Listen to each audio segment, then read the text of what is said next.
Donc, c'est ça, on a fait énormément de travail et au niveau au moment où on a vraiment compris qu'il devait se faire quelque chose puis qu'on avait un meilleur portrait, c'est quand le groupe Hémisphère a été engagé. Il y a quelqu'un qui a ouvert son micro, je pense. Lui, ici. OK, donc... le groupe Hémisphère a fait un rapport qui a été commandé par la communauté métropolitaine de Québec. Puis, à ce moment-là, on a vu qu'il y avait vraiment une problématique d'installation septique sur le territoire de la municipalité de Stoneham. C'est à ce moment-là que, notamment, le projet de raccordement à l'égout du secteur de la rivière de la colline Crawford s'est mis en branle, puis qu'en 2016, ce secteur-là a été raccordé. Mais dès ce moment-là, la municipalité a discuté de raccorder aussi le secteur de Vernon-sur-le-Lac et le secteur de la rue Leclerc à Stoneham. Aussi, en 2016-2018, je sais sûrement que vous êtes au courant, mais il y a eu de la caractérisation des puits artésiens dans tout le bassin versant. Et si vous voyez la carte juste ici, vous voyez que le secteur de Vermont, plusieurs personnes ont participé à ce programme-là de caractérisation. Et plus tard, on vous parlera là, des résultats. Donc, c'est un autre élément qui a fait que la municipalité s'est questionnée et a pensé à faire un projet de raccordement.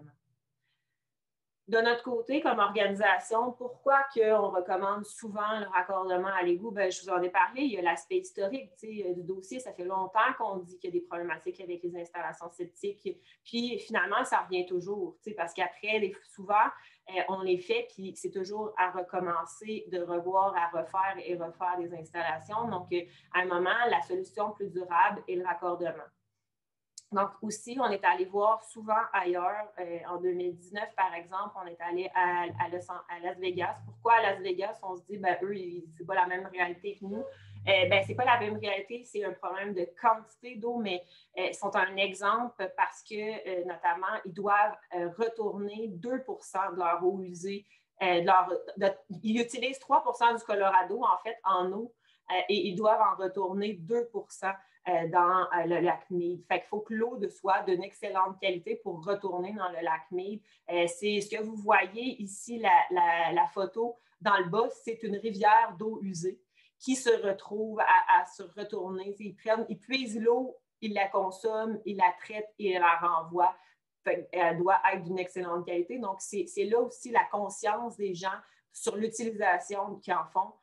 De cette eau-là, puis ils ne doivent pas la perdre parce qu'ils ne doivent pas, s'ils arrosent notamment, puis tout ça, bien, ils ne peuvent pas en renvoyer 2 Donc, il y a toute une réflexion en arrière à Las Vegas qui est super intéressante, que je pourrais vous en parler vraiment longtemps, mais il y a vraiment une réflexion par rapport à la consommation d'eau potable et d'eau usée. On a aussi visité ailleurs, notamment à Munich, la prise d'eau de Munich, mais aussi le lac Starnberger. Puis on est allé à plusieurs endroits, là, notamment dans les lacs alpins. Je vais vous parler des lacs alpins parce que ça a été vraiment super pertinent de les visiter. Puis une des choses, puis je vais vous prendre le temps de lire ça. Moi, quand j'étais, chaque personne ne comprenait pas ce que les gens du Québec venaient faire dans les lacs alpins. Parce qu'ils se disaient, OK, quand les gens de la Chine viennent nous voir, c'est normal. Il y a un problème d'eau en Chine. La qualité de l'eau en Chine est mauvaise, ils sont beaucoup. Mais pourquoi le Québec a tant d'eau? Pourquoi vous venez nous voir? En fait, moi, j'expliquais qu'on avait une problématique avec nos lacs qui vieillissaient prématurément puis qu'il fallait trouver une solution. Puis ils me disaient, mais pourquoi? La solution est simple. Il faut travailler ces eaux usées. Pour eux autres, c'était même pas... ça fait 40 ans dans leur tête là, que c'est le travail à faire. Là. Donc, il y avait vraiment de la difficulté à comprendre pourquoi on allait là. Puis, on a vraiment eu beaucoup de discussions par rapport à ça. Puis, eux, ils travaillent encore plus loin que nous au niveau de l'assainissement des eaux usées. Donc, je vais vous lire cette phrase-là. Malheureusement, il y a parfois un fossé entre révéler, diagnostiquer et guérir, comme l'a montré le fameux épisode de l'eutrophisation de nos lacs et les années écoulées entre l'alarme autour des années 70 par des pêcheurs, des scientifiques, des ONG et des élus, l'action publique et la rémission actuelle due aux investissements publics pour l'épuration des eaux usées dans tout le bassin, y compris ses parties les plus amont. Sans ces actions, nos lacs auraient la couleur de la soupe de cresson et l'odeur d'une mort croupissante. Cette histoire moderne du léman il y avait un autre passage, là, mais ça, c'est un autre passage que je vous lis. Là. Cette histoire moderne du Léman, faite de pollution et d'actions de restauration, est assez représentative de ce qui est arrivé à presque tous les grands lacs de la planète situés dans les zones développées. Il ne s'agit pas d'une longue histoire tranquille et malgré les succès obtenus par les grands lacs alpins, elle n'est pas terminée pour autant. La plupart de nos systèmes lacustres sont en convalescence, affaiblis peut-être par l'érosion de leur biodiversité, la dégradation de leurs habitats, la rétention de stocks de polluants pas totalement inactivés. Ils vont devoir faire face à de nouvelles agressions.